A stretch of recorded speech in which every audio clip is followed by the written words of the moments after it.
相信喺島上面係真正做到點樣啊？咁樣嘅，冇對手嘅。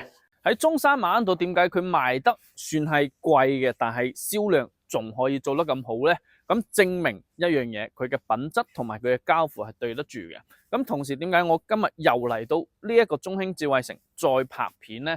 因為整個馬鞍島咧，我基本就只會推薦翻中興智慧城嘅樓盤，亦都成交過非常之多中興智慧城嘅一啲業主啦。咁首先第一個最關鍵嘅，揀我哋馬鞍島最重要嘅係地段啦。咁我哋呢一個位置屬於整個馬鞍島嘅北部地段，咁所以喺北部呢邊咧，佢係集中咗我哋配套成熟嘅一個區位嚟嘅。咁我哋可以睇翻下佢嘅樓上樓下啦，已經係集中咗我哋嘅一個健身，包括我哋嘅商業，你想打下桌球，想健下身，佢都有嘅。咁如果想食下西餐咧，喺我哋呢度上邊亦都會有。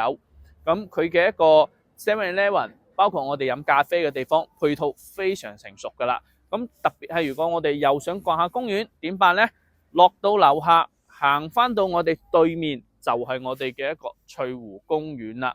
距離咧亦都十分之近嘅。呢個翠湖公園咧係非常之大嘅一個公園啦，親子遊啦，包括我哋後面作為一個散步冇問題嘅。咁最後咧，如果你話再諗翻下小朋友嘅一個讀書問題啦，亦都強調翻嘅。咁呢一度咧，佢亦都係近翻我哋紀念小學，包括我哋在建當中嘅一個香山中學，都會喺翻呢度附近嘅。咁今日嚟到呢度，重點去拍一個新嘅產品，係我哋嘅一個中興智慧城嘅公寓產品。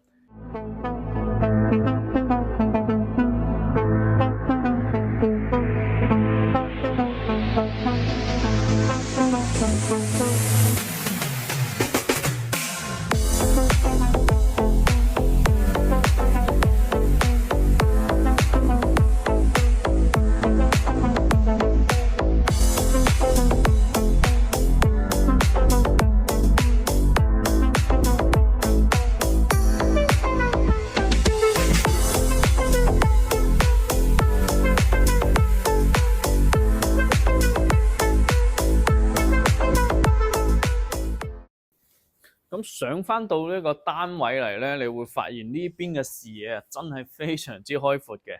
特別係其實依家呢度後邊有2-3棟住宅擋住咗我哋大灣區嘅一個文化體育中心喺度嘅。因為我哋直線距離2公里嘅範圍咧，就係可以直接到達翻我哋南沙嘅一個體育中心文化館噶啦。咁所以目前呢一個大灣區嚟計，佢又屬於內灣咁。整體嘅一個價值點咧就唔使多講噶啦。啱先亦都展示咗俾大家睇到嘅，佢有70平方同80平方，總共咧係2梯8伙嘅一個設計嘅。咁你就好明顯可以區別翻，佢唔係啲普通好逼仄嘅一啲公寓，佢係真正滿足翻你攞嚟自住或者攞嚟度假，亦都可以攞嚟做翻出租做酒店嘅一個管理嘅一啲方向可以使用嘅。特別到節假日嘅時候咧，呢邊嘅整個酒店價格咧都係水漲船高嘅。咁睇翻下佢嘅整個格局啦，佢可以做到1房，亦都可以做到2房，所以佢嘅空間改造咧係非常之方便嘅。咁可以再望翻下佢呢一個80平方咧，係做咗一個房間，然之後做咗一個大嘅一個洗浴間。咁呢種咧其實係偏酒店式嘅。呢一度咧就係佢嘅一個套房嘅一個設計啦。咁套房咧，其實呢個區位仲有個衣帽間喺度嘅，所以咧可以睇到嘅就係佢嘅一個空間感係足夠大。咁我專登揀翻嘅咧係一個就並唔係示範單位，佢係一個交標單位。咁可以睇到呢個牆面呢啲護牆板係交付嘅，2匹嘅風管機亦都係交付俾你嘅。再睇翻下呢一個咧，除咗背景板唔係交付之外，佢嘅呢一個背景嘅岩板係俾到你嘅，所以整個交標咧，相信喺島上面係真正做到點樣啊？咁樣嘅，冇對手嘅，可以嗎？